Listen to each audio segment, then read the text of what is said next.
دور حاضر میں بہت فتنے اٹھ رہے ہیں، آئیے علماء سے رجوع کیجئے، اپنے عقیدوں کی اصلاح کیجئے۔ کچھ لبرل لوگ مغرب کے ٹکڑوں پر پڑنے والی NGOs کی کام میں لگی ہوئی ہیں کہ علماء سے، مساجد سے، مدارس سے لوگوں کو دور کر دیا جائے، لیکن علماء اس بات کا اعلان کرتے رہیں گے، قل ان صلاتی ونسکی ومحیای ومماتی للہ رب العالمین، اللہ میری نماز، میری قربانی، میرا جینا، میرا مرنا صرف تیرے لیے ہے۔ اور جب بھی کبھی حرمت رسول کا مسئلہ آیا، ختم نبوت کا مسئلہ آیا، عظمت صحابہ کا مسئلہ آیا، صدیق کی صداقت کا مسئلہ آیا، فاروق کی عدالت کا مسئلہ آیا، عثمان کے حیا کا مسئلہ آیا، علماء کل بھی کھڑے تھے، آج بھی کھڑے ہیں، اور جب تک زندہ رہیں گے علماء دین اسلام کے لیے ڈٹ کے کھڑے ہو رہیں گے انشاءاللہ۔ السلام علیکم ورحمۃ اللہ وبرکاتہ۔ الحمد للہ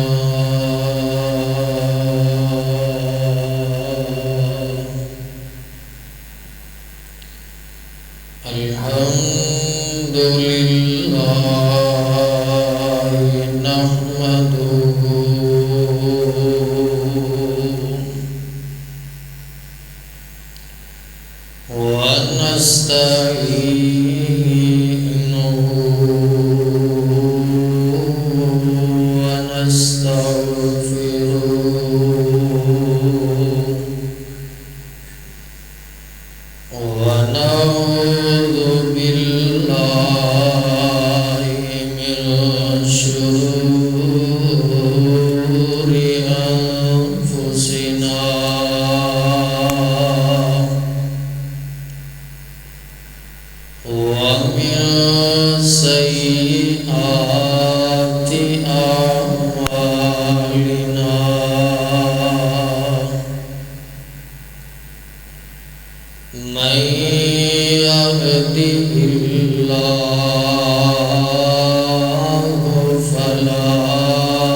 اشہد ان لا الہ الا اللہ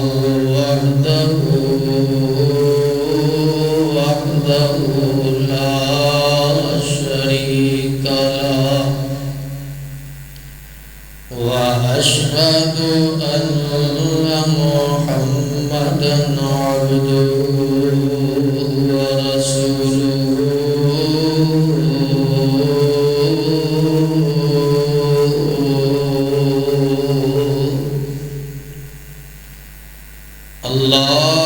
اللہم صلی علی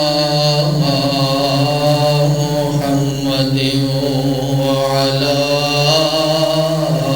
آل محمد کما صلیت علی ابراہیم وعلی آل ابراہیم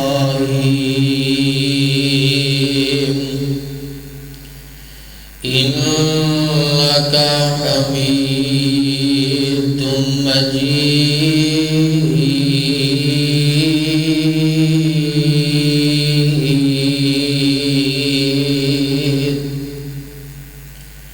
اللہم بارک علی محمد وعلی آل محمد کما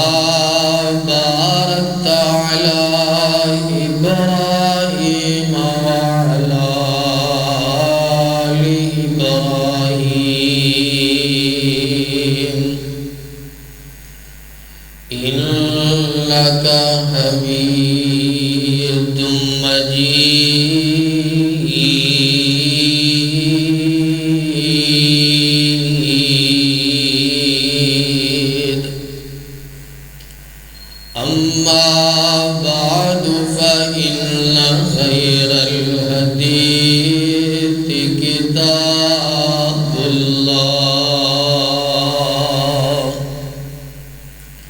وخير الهدي هدي محمد صلى الله عليه وسلم وشر الأمور محدثاتها وكل محدثة بدعة وكل بدعة ضلالة وكل ضلالة في النار.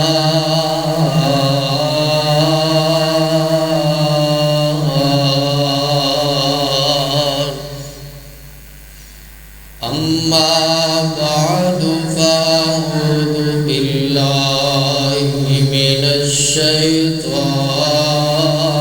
الرجيم. بسم الله الرحمن الرحيم.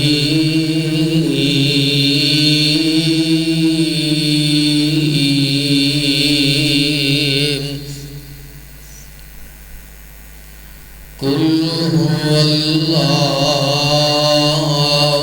أحد الله الصمد لم يلد ولم يولد ولم يكن له كفوا أحد. رب العالمین کی حمد و ثنا، درود و سلام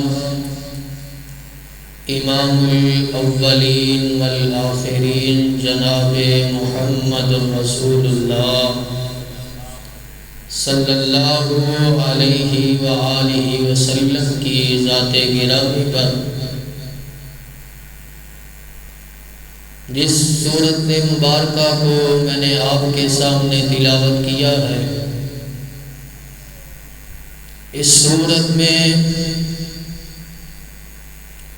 اللہ پاک کی مشکل کشائی، حاجت روائی اور یکتائی کا تذکرہ بیان کیا گیا ہے۔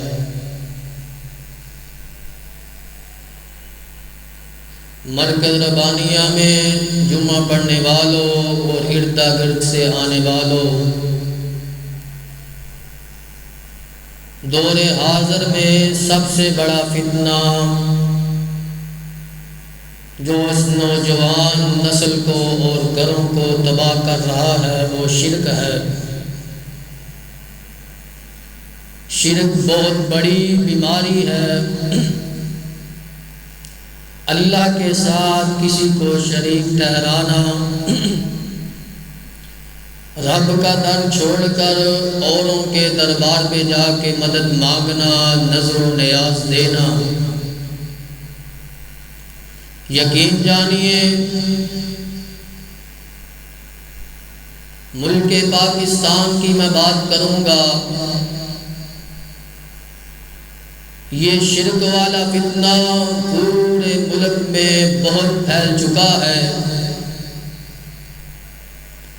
جگہ جگہ پہ شرک کے اڈے کھل چکے ہیں۔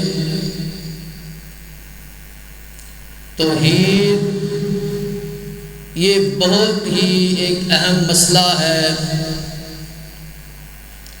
نبی علیہ السلام جب مکہ میں تشریف لائے اور صفا کے مقام پر کھڑے ہو کے آپ نے ارشاد فرمایا، لوگوں اگر تم کامیابی چاہتے ہو، اگر تم عرب و عجم کے بادشاہ بننا چاہتے ہو، میں ایک ایسا نسخہ تمہارے لیے لے کے آیا ہوں اگر تم اس نسخے کو اپنا لو گے تمہیں اللہ پستیوں سے اٹھا کے بلندیوں تک پہنچا دے گا۔ وہ نسخہ کیا تھا کہ لوگوں، اللہ کے سوا کوئی حاجت روا نہیں ہے، اللہ کے سوا کوئی مشکل کشا نہیں ہے، اللہ کے سوا کوئی بگڑیاں بنانے والا نہیں ہے، اللہ کے سوا کوئی نفع نقصان کا مالک نہیں ہے۔ ایک وہی اللہ ہے جو اس پوری کائنات کو نظام کو چلا رہا ہے، اس پوری کائنات میں رزق کو تقسیم کر رہا ہے۔ اسی لیے اللہ پاک نے اس سورت مبارکہ میں اپنی توحید کو یوں بتلایا، قل هو اللہ احد، کہہ دیجئے کہ اللہ ایک ہے، اللہ الصمد، اللہ بے نیاز ہے، لم یلد ولم یولد، نہ اس نے کسی کو پیدا کیا ہے اور نہ وہ کسی سے پیدا کیا گیا ہے، وَلَمْ يَكُنْ لَهُ كُفُوًا أَحَدٌ، اس کا کوئی ہمسر نہیں ہے۔ توحید کا معنی کیا ہے؟ ایک ماننا۔ کس کو ایک ماننا؟ اللہ کو ایک ماننا۔ توحید ایک عظیم نعمت ہے، اگر انسان توحید کو قبول نہیں کرتا تو وہ مسلمان نہیں ہو سکتا۔ اسلام کی بنیاد صرف توحید پر ہے۔ نبی علیہ السلام نے ارشاد فرمایا، بنی الاسلام علی خمس، شہادت اللہ الہ الا اللہ وان محمد رسول اللہ واقام الصلاۃ وایتاء الزکاۃ والحج وصوم رمضان۔ اسلام کی بنیاد 5 چیزوں پر ہے۔ وہ 5 چیزیں کیا ہیں؟ سب سے پہلی چیز کیا ہے؟ لا الہ الا اللہ، کہ اللہ ایک ہے، اللہ کے سوا کوئی مشکل کشا نہیں ہے، اللہ کے سوا کوئی حاجت روا نہیں ہے، اللہ کے سوا کوئی بگڑیاں بنانے والا نہیں ہے۔ تم جتنے بھی بتوں کو پوج لو، یہ تمہارے نفع نقصان کے مالک نہیں ہیں۔ لوگوں، توحید کے بغیر اللہ کے دربار میں کوئی عمل قابل قبول نہیں ہے۔ یہی وہ اسلام کا سرمایہ ہے جس کے تحت اگر انسان توحید کو قبول کرتا ہے، اللہ کو ایک مانتا ہے، تو انسان جنت کا حقدار بن جاتا ہے۔ اگر اسی کا انکار کرے، اللہ کو ایک نہ مانے، تو یہی چیز انسان کو دوزخ میں لے جاتی ہے۔ اللہ کا فرمان ہے، تم حج کرو، روزے رکھو، نمازیں ادا کرو، لیکن اگر تم توحید والا تمہارا عقیدہ نہیں ہے، ان اللہ لا یغفر ان یشرک بہ ویغفر ما دون ذلک لمن یشاء ومن یشرک باللہ فقد ضل ضلالا بعیدا۔ مجھے تمہارے ایسے اعمال کی کوئی ضرورت نہیں ہے۔ اگر تمہارا عقیدہ توحید والا نہیں ہے، میں تمہارے سارے اعمال ضائع کر کے تم جتنی بھی حجیں کرو، نمازیں پڑھو، روزے رکھو، صدقات ادا کرو، میں تمہارے اعمال کو ضائع کر کے تمہیں جہنم میں داخل کر دوں گا۔ سب سے بنیادی بات، تمہارا عقیدہ توحید والا ہونا چاہیے، اور جس کا عقیدہ توحید والا ہوگا اس کو ملے گا کیا؟ حضرت ابو ہریرہ رضی اللہ تعالی عنہ فرماتے ہیں کہ میں نے نبی صلی اللہ علیہ وسلم سے سوال کیا، آقا آپ کی شفاعت کس کو حاصل ہوگی؟ آپ علیہ الصلوۃ والسلام نے اپنی زبان مبارک سے ارشاد فرمایا، کس زبان سے فرمایا؟ جو زبان رب کے آرڈر کے بغیر نہیں بولتی، وَالنَّجْمِ إِذَا هَوَىٰ مَا ضَلَّ صَاحِبُكُمْ وَمَا غَوَىٰ وَمَا يَنطِقُ عَنِ الْهَوَىٰ إِنْ هُوَ إِلَّا وَحْيٌ يُوحَىٰ۔ میرے آقا علیہ الصلوٰۃ والسلام نے فرمایا، اور میرا یہ عقیدہ ہے کہ زمین اپنے مقام سے حرکت کر سکتی ہے، پہاڑ ریزہ ریزہ ہو سکتے ہیں، زمین و آسمان کا نظام درم برم ہو سکتا ہے، لیکن امام کائنات کا فرمان جھوٹا نہیں ہو سکتا۔ آقا علیہ الصلوٰۃ والسلام نے فرمایا، ابو ہریرہ، جس کا عقیدہ یہ ہوگا، جس نے خلوص دل سے یہ کہا قولوا لا الہ الا اللہ، کہ اللہ کے سوا کوئی معبود نہیں ہے، اللہ کے سوا کوئی عبادت کے لائق نہیں ہے، وہی انسان میری شفاعت کا حقدار ہوگا۔ نبی علیہ الصلوٰۃ والسلام کی دوسری حدیث، جو شخص اس حالت میں فوت ہو گیا، اس نے یہ جان لیا کہ اللہ کے سوا کوئی معبود نہیں ہے، وہ جنت میں جائے گا۔ توحید کی اہل علم نے 3 اقسام کو مجھے اور آپ کو سمجھانے کے لیے ذکر کیا، ان میں سے 2 کو میں آپ کے سامنے گزار کروں گا۔ پہلی قسم توحید ربوبیت۔ توحید ربوبیت کیا ہے؟ کائنات کا خالق و مالک صرف اللہ تعالیٰ ہے، اس کا کوئی شریک نہیں، اس کا کوئی معاون نہیں۔ اگر کوئی نفع نقصان کا مالک ہے تو صرف اللہ ہے۔ اللہ قرآن میں فرماتے ہیں، الحمدللہ رب العالمین، تمام تعریفیں اللہ کے لیے ہیں، اور وہی سارے جہان کو پالنے والا ہے۔ آج ہم در در کی ٹھوکریں کھا رہے ہیں، کبھی کس کے پاس جا رہے ہیں کہ اللہ کے علاوہ یہ بھی ہمیں نفع دے سکتا ہے، اور تعویذوں کی پوجا کرنے والوں، کڑے پہننے والوں، آؤ میری بات کو دل لگا کے سنو۔ اگر تمہارا عقیدہ یہ ہوا کہ فلاں بھی بچے دیتا ہے، فلاں بھی ہمیں نفع نقصان دے دیتا ہے، تمہارے اعمال کو اللہ پاک ضائع کر دیں گے، تمہارے اعمال کا تمہیں کوئی فائدہ نہیں ہوگا۔ توحید ربوبیت یہی ہے۔ اللہ پاک اپنے قرآن میں فرماتے ہیں، کیا فرماتے ہیں؟ ان ربکم اللہ الذی خلق السماوات والارض فی 6 ایام ثم استوى على العرش يغشي الليل النهار يطلبه حثيثا والشمس والقمر والنجوم مسخرات بأمره ألا له الخلق والأمر تبارك الله رب العالمين۔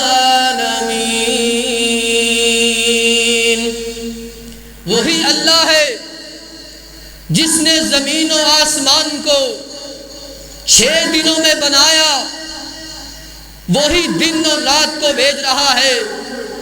دن اور رات کو بنانے والا وہی ہے، وہی اللہ کی ذات ہے جس کے حکم سے پوری کائنات کا نظام چل رہا ہے۔ یہ توحید ربوبیت ہے، اس پر عقیدہ رکھنا۔ اور توحید ربوبیت کو تو کفار بھی مانتے تھے کہ اللہ ہے، اللہ نظام کو چلا رہا ہے، لیکن یہ جو بت ہیں یہ اللہ کے شریک ہیں، یہ بھی اس نظام میں اللہ کی مدد کر رہے ہیں، معاذ اللہ۔ آگے توحید الوہیت۔ توحید الوہیت کیا ہے؟ کہ غیروں کے نام کی نظر و نیاز دینا، فلاں بابے کے نام کی نظر نیاز دینا، 11ویں شریف، فلاں فلاں پتہ نہیں کیا کیا۔ آؤ میں تمہیں بتلاتا ہوں، اگر تمہارا عقیدہ یہ ہے کہ فلاں کی نظر و نیاز دے کر، فلاں بابے کو مانگ کر، فلاں مزار پہ جا کر مجھے یہ نفع حاصل ہوگا، تو یہ انتہائی غلط عقیدہ ہے، یہ اللہ کے ساتھ شرک ہے۔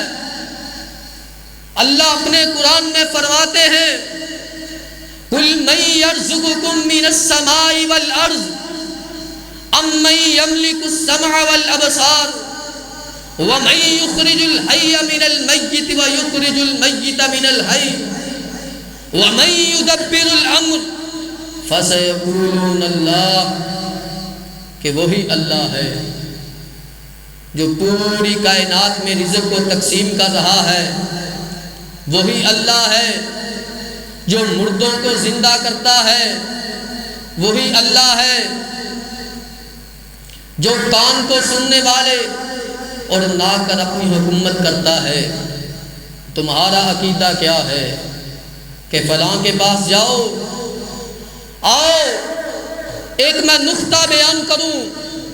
اللہ پاک نے اپنے فرشتوں کی ڈیوٹی لگائی ہے کہ تم نے بارش برسانی ہے، تم نے ہوا چلانی ہے، تم نے پوری کائنات میں رزق تقسیم کرنا ہے، لیکن پھر بھی جب ہم مانگتے ہیں تو کس سے مانگتے ہیں؟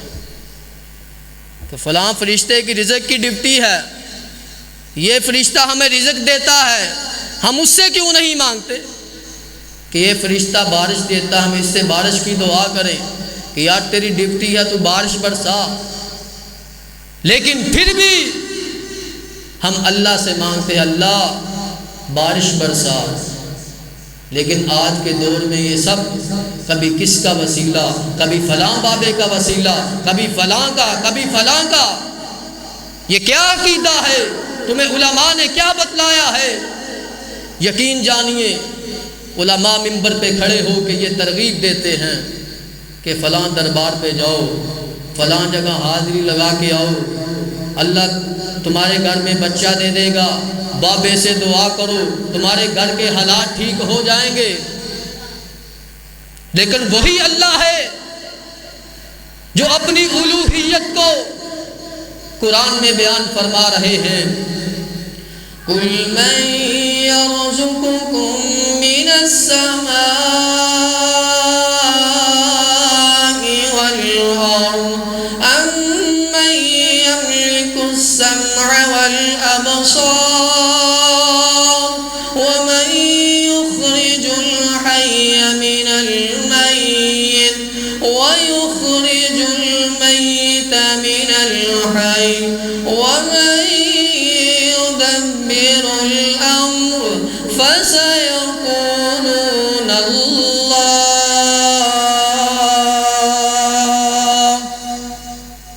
تو وہی اللہ من السماء والارض، آسمان اور زمین پہ رزق تقسیم کر رہا ہے، زمین پر بھیج رہا ہے۔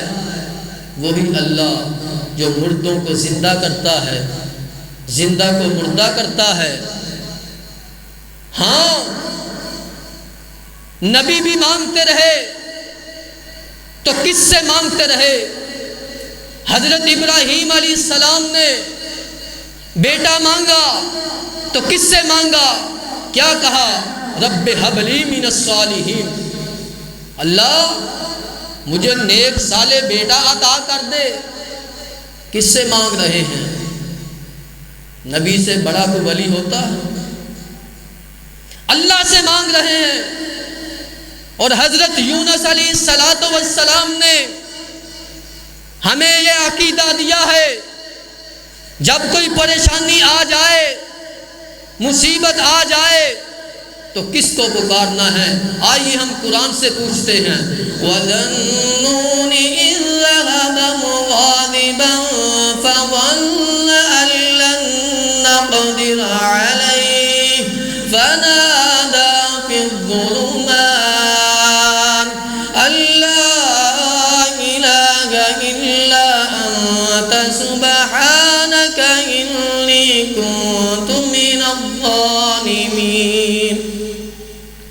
حضرت یونس علیہ السلام مچھلی کے پیٹ میں ہیں، کسی کو نہیں پتا، آسمان والے رب کو پکار رہے ہیں۔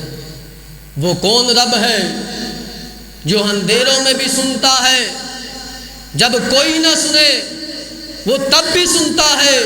ان کی صفتیں کیا ہیں؟ أَمَّن يُجِيبُ الْمُضْطَرَّ إِذَا دَعَاهُ وَيَكْشِفُ السُّوءَ وَيَجْعَلُكُمْ خُلَفَاءَ الْأَرْضِ أَإِلَٰهٌ مَّعَ اللَّهِ قَلِيلًا مَّا تَذَكَّرُونَ۔ حضرت یونس علیہ السلام مچھلی کے پیٹ میں، پانی کا اندھیرا، پانی کی نچلی سطح، زمین کے نیچے اور آسمان کی بلندی، میرا رب تب بھی حضرت یونس علیہ السلام کی دعا کو سن رہا ہے۔ اور تیرا یقین نہیں ہے، تو کبھی فلاں سے مانگتا ہے، کبھی فلاں سے مانگتا ہے، میرے رب کا اعلان ہے یَهَبُ لِمَن يَشَاءُ إِنَاثًا وَيَهَبُ لِمَن يَشَاءُ الذُّكُورَ، کہ میں رب جس کو چاہے بیٹا عطا کرتا ہوں، جس کو چاہے بیٹی عطا کرتا ہوں، أَوْ يُزَوِّجُهُمْ ذُكْرَانًا وَإِنَاثًا وَيَجْعَلُ مَن يَشَاءُ عَقِيمًا، اور اگر میں نہیں چاہتا نہ بیٹا دیتا ہوں نہ بیٹی دیتا ہوں۔ اگر تو کسی کا وسیلہ پکڑے گا، کسی بابا جی کے پاس جائے گا، تو اللہ سے شرک کرے گا۔ یہ اختلافی باتیں نہیں ہیں، یہ اسلام کی بنیاد ہے۔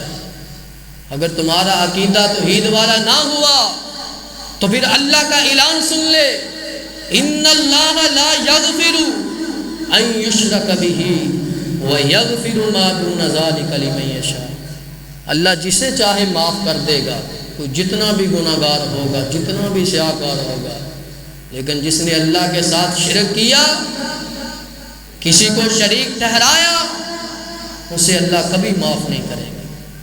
وہ اللہ غفور الرحیم ہے، لیکن شرک کو معاف نہیں کریں گے۔ انسان کی روح میں اللہ پاک نے توحید ڈالی ہے۔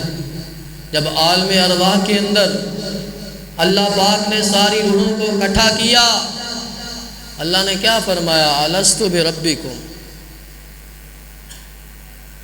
سب نے جواب دیا قالوا بلا شہدنا، کہ تو اللہ ہے ہمارا۔ الست بربکم، ہم اقرار کرتے ہیں اس بات کا۔ کون سا کام ہے جو تیرے پروردگار سے نہیں ہوتا؟ تو در در کی ٹھوکریں کھا رہا ہے، در در پہ جا رہا ہے۔ کتنے پاکستان میں مزار ایسے ہیں جن کی عبادت کی جا رہی ہے، جن کو پوجا جا رہا ہے، سجدے کیے جا رہے ہیں۔ اور ظالمہ، کلمہ تم نبی کا پڑھتے ہو، نماز میں ایاک نعبد و ایاک نستعین کہتے ہو، پھر اوروں کو حاجت روا مشکل کشا مانتے ہو، پھر در در کی ٹھوکریں کھا رہے ہو۔ کلمہ تم نے کس بات کا پڑھا ہے؟ گواہی کس بات کی دیتے ہو؟ لا الہ الا اللہ، کہ اللہ کے سوا کوئی معبود نہیں ہے۔ اگر تم نے کلمہ پڑھ کے بھی یہ کام کیے، کفار بھی ایسے اقرار کرتے تھے کہ اللہ ہے، اللہ ایک ہے، تمہارا اس میں فرق کیا ہے؟ منتے کیوں مانگتے ہو؟ اوروں کے دربار سے اقبال، وہ کون سا کام ہے جو ہوتا نہیں تیرے پروردگار سے؟ تو در رت پہ جا رہا ہے۔ میرے بھائی، توحید کے لیے یہ دین اتنی آسانی سے ہم تک نہیں پہنچا۔ نبی علیہ السلام اسی توحید کی دعوت کے لیے طائف کی وادی میں جاتے ہیں۔ کیا کہا؟ گناہ کیا ہے؟ قصور کیا ہے؟ کہ لوگوں،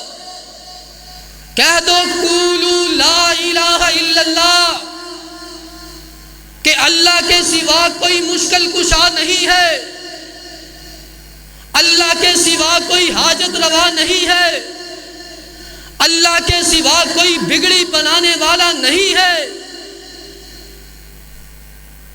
کفار نے کوئی میرے پیغمبر کو سامنے سے پتھر مارتا ہے، کوئی میرے پیغمبر کو پیچھے سے پتھر مارتا ہے، قصور کیا ہے؟ کیا دعوت ہے کہ لوگوں قولوا لا الہ الا اللہ، اللہ کو ایک معبود مان لو۔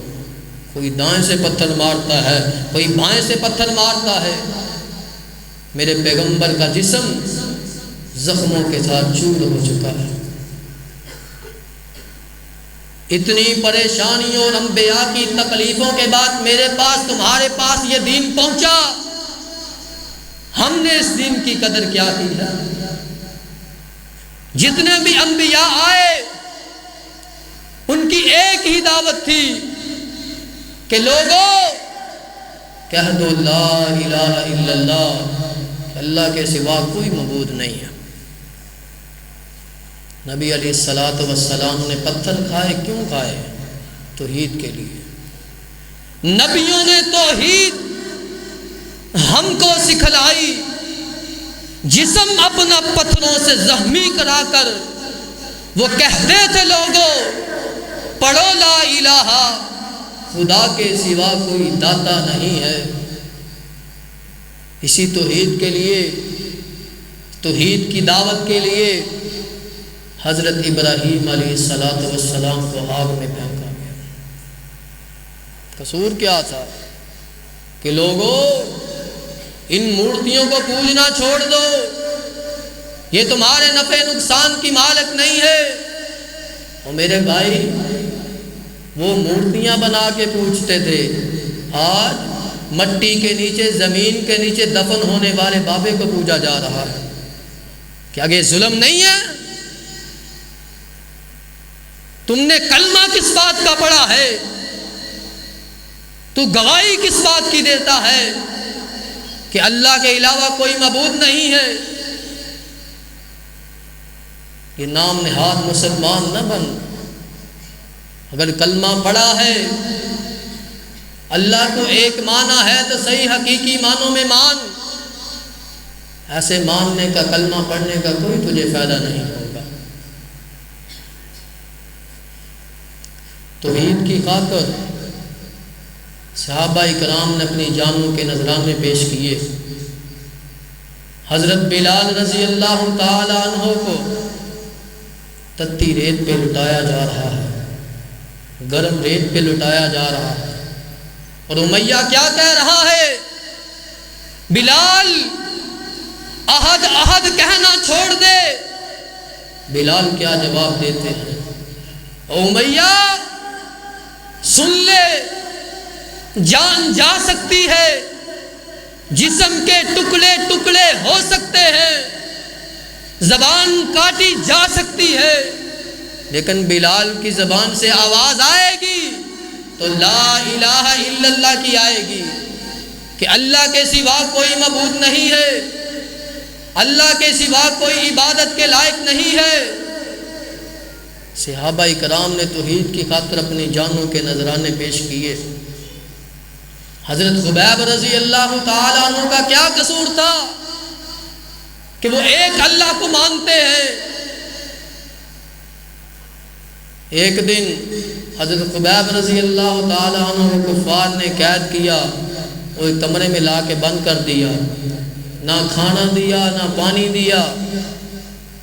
ایک دن سردار کی بیٹی آئی، کہتی ہے دیکھتی ہوں خبیب کا کھانا بھی بند ہے، خبیب کا پانی بھی بند ہے، کہیں ہمارا قیدی مر تو نہیں گیا؟ توحید کی برکت نوٹ کریں۔ آئی کیا دیکھتی ہے؟ خبیب کے سامنے وہ پھل پڑے ہوئے ہیں جن کا موسم ہی کوئی نہیں۔ توحید کو مانا، انہوں نے اللہ کو ایک مانا، لیکن اللہ بھی پھر ان کی مدد کرتا ہے، ان کی نصرت کرتا ہے۔ آؤ آخری بات سنو، میں اپنی بات کو مکمل کرتا ہوں۔ شرک کو اللہ پاک نے کبھی معاف نہیں کرنا ہے۔ مشرک نبی کا بیٹا ہو، نبی کا باپ ہو، نبی کا چچا ہو، شرک اللہ پاک نے، مشرک پر اللہ پاک نے جہنم بنائی ہے، جنت کو حرام کیا ہے۔ حضرت نوح علیہ السلام اپنے بیٹے کو بلا رہے ہیں کہ بیٹا آ جا، میری کشتی میں سوار ہو جا، اگر تو میری کشتی میں نہ آیا تو ذلیل و رسوا ہو جائے گا، تباہ و برباد ہو جائے گا۔ بیٹا کیا کہہ رہا ہے؟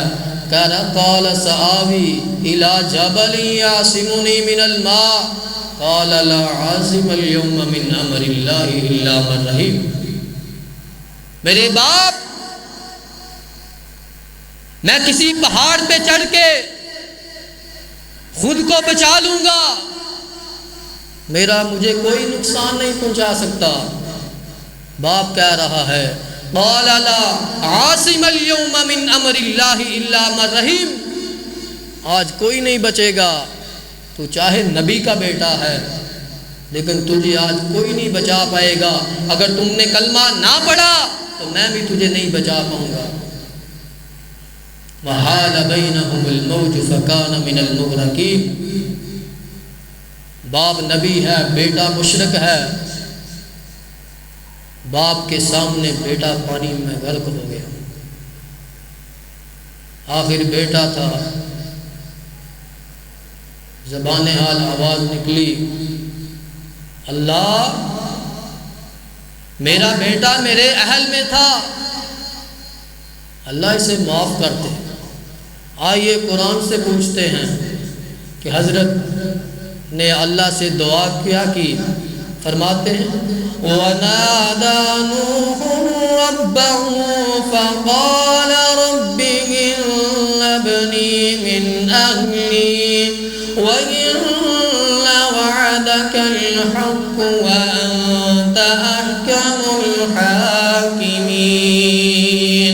قال يا نوح إنه ليس من أهلك إنه عمل غير صالح فلا تسأل ما ليس لك به علم إني أعظك أن تكون من الجاهلين۔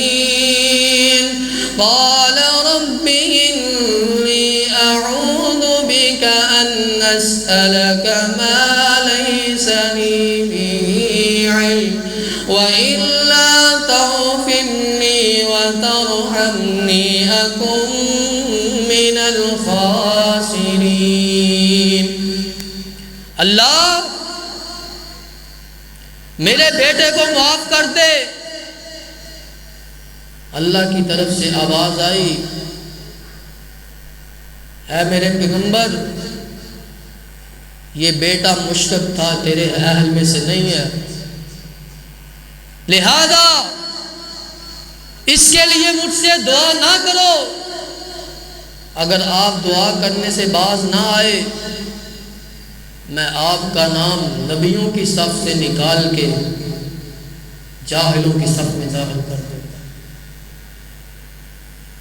نبی کا بیٹا ہے اور نبی اپنے بیٹے کے لیے دعا کر رہے ہیں، بیٹا مشرک ہے، لیکن اللہ نے کیا کہا؟ مشرک کے لیے، شرک کرنے والے کے لیے میری جنت میں جگہ نہیں ہے، جنت حرام ہے اس پر۔ آئیے آگے چلتے ہیں۔ بیٹا نبی ہے، باپ مشرک ہے۔ حضرت ابراہیم علیہ السلام اپنے باپ کو توحید کی دعوت دے رہے ہیں۔ آئیے قرآن سے پوچھتے ہیں کہ اپنے باپ کو توحید کی دعوت کیسے دے رہے ہیں؟ وَاذْكُرْ فِي الْكِتَابِ إِبْرَاهِيمَ إِنَّهُ كَانَ صِدِّيقًا النبيا إذ قال لأبيه يا أبت لم تعبد ما لا يسمع ولا يبصر ولا يغني عنك شيئا يا أبت إني قد جاءني من العلم ما لم يأتك فاتبعني أهدك صراطا سويا يا أبت لا تعبد الشيطان إن الشيطان كان للرحمن عصيا يا أبت إني أخاف أن يمسك عذاب من الرحمن فتكون للشيطان وليا قال أراغب أنت عن آلهتي يا إبراهيم لئن لم تنته لأرجمنك واهجرني مليا. حضرت ابراہیم علیہ السلام اپنے باپ کو کہہ رہے ہیں کہ کلمہ پڑھ لو، اللہ کو ایک مان لو. والد کیا کہہ رہا ہے؟ ابراہیم اگر تو اپنی دعوت سے باز نہ آیا تجھے میں گھر سے نکال دوں گا، تجھے پتھر مار مار کے رجم کر دوں گا. بیٹا نبی ہے، باپ مشرک ہے. گھر سے نکال دیا گیا. جاتے جاتے کہنے لگے قال سلام علیک سأستغفر لک ربی انہ کان بی حفیا. کہ والد محترم آپ پہ سلام ہو، میں آپ کی مغفرت کی دعائیں کرتا ہوں. قیامت کا دن ہوگا، حضرت ابراہیم علیہ السلام کا باپ آئے گا، کہے گا بیٹا تو نے مجھ سے وعدہ کیا تھا کہ میں آپ کی مغفرت کی دعا کروں گا، میرے لیے دعا کر. صحیح بخاری میں روایت موجود ہے، حضرت ابو ہریرہ رضی اللہ تعالی عنہ بیان کرتے ہیں آپ کا باپ حضرت ابراہیم علیہ السلام کے پاس آیا، چہرہ مٹی سے بھرا ہوا ہے. کہنے لگا ابراہیم میں معافی مانگتا ہوں، میں آج کے بعد اللہ کے ساتھ کسی کو شریک نہیں ٹھہراتا، اللہ ایک ہے، میں اسی کی عبادت کرتا ہوں. حضرت ابراہیم علیہ السلام نے اپنے والد سے وعدہ کیا تھا کہ میں آپ کی بخشش کی دعا کروں گا. حضرت ابراہیم علیہ السلام نے ہاتھ اٹھا لیے، کہا وَاجْعَلْنِي مِنْ وَرَثَةِ جَنَّةِ النَّعِيمِ وَاغْفِرْ لِأَبِي إِنَّهُ كَانَ مِنَ الظَّالِمِينَ. اللہ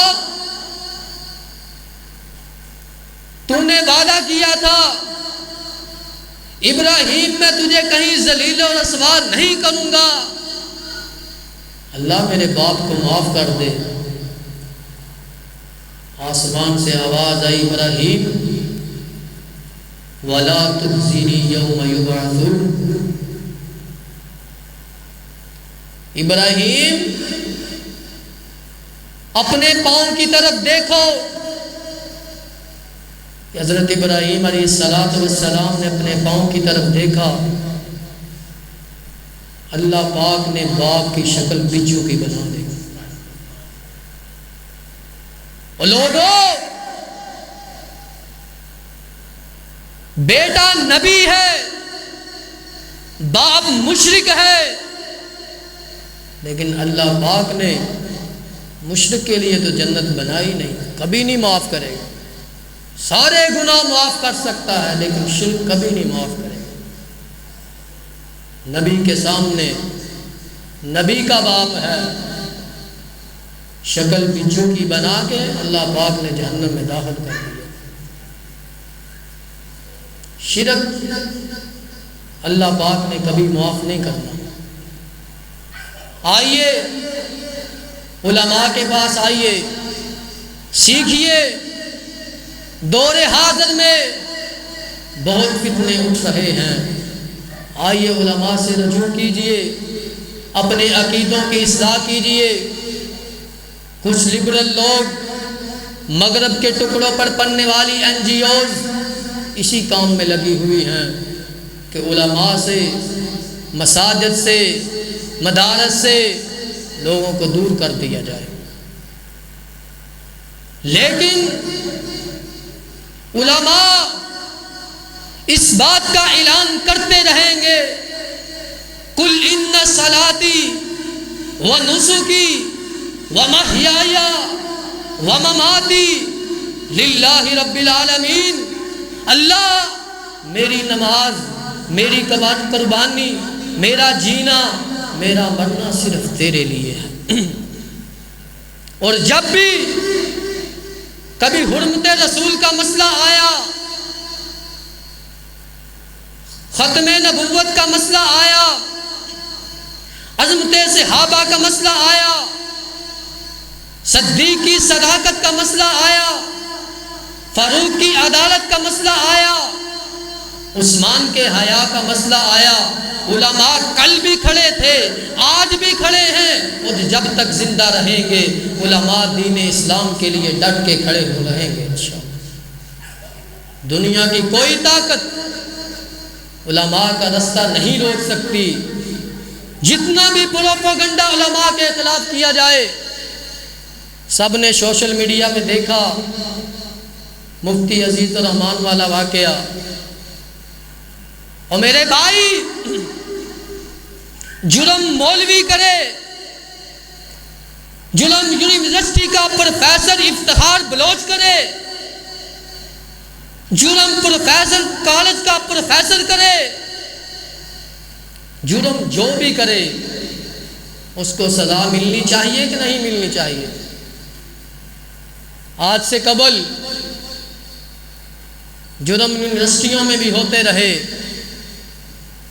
کالجز میں بھی ہوتے رہے، سکول میں بھی ہوتے رہے، لیکن سنو، کالے بیڑیے مذہبی جماعتوں میں بھی ہوتے ہیں، سیاسی جماعتوں میں بھی ہوتے ہیں، کالے بیڑیے مدارس میں بھی ہوتے ہیں، سکول، کالجز، یونیورسٹیوں میں ہوتے ہیں۔ لیکن ایک فرد واحد پر پورے مدارس کو بدنام کیا جائے، یہ منافقت ہے۔ آج سے پہلے بھی ایسے واقعات بہت آئے، یہ صرف ایک سازش ہے۔ ہاں، مفتی نے کام کیا ہے، اس کو سزا دو، اس کو یادگار چوک میں لٹکاؤ، اس نے درندگی کی ہے، لیکن یہ صرف مدارس و مساجد کے لیے، علماء کے لیے کیوں؟ کہ باقی جہاں کچھ نہیں ہوتا؟ یہ صرف ایک سازش ہے کہ مدارس سے، مساجد سے، علماء سے لوگوں کو دور کیا جائے، تاکہ ٹاک شو پر بیٹھنے والے اپنی من چاہی تفسیریں کر کے لوگوں کو گمراہ کر بڑے بڑے فتنے اٹھ پڑے ہیں۔ تو میرے بھائیوں، یہ توحید ایک بہت اہم مسئلہ ہے، اس کو سمجھنے کے لیے ہمیں علماء سے رجوع کرنا چاہیے، اور اللہ پاک صحیح معنوں میں ہمیں توحید کو سمجھنے کی توفیق عطا فرمائے۔ توحید کی امانت سینوں میں ہے ہمارے، آسان نہیں مٹانا، نام و نشاں ہمارا۔ ارادے جن کے پختہ ہوں، نظر جن کی خدا پر ہو، تلاطم خیز موجوں سے وہ گھبرایا نہیں کرتے۔ وآخر دعوانا الحمدللہ رب العالمین۔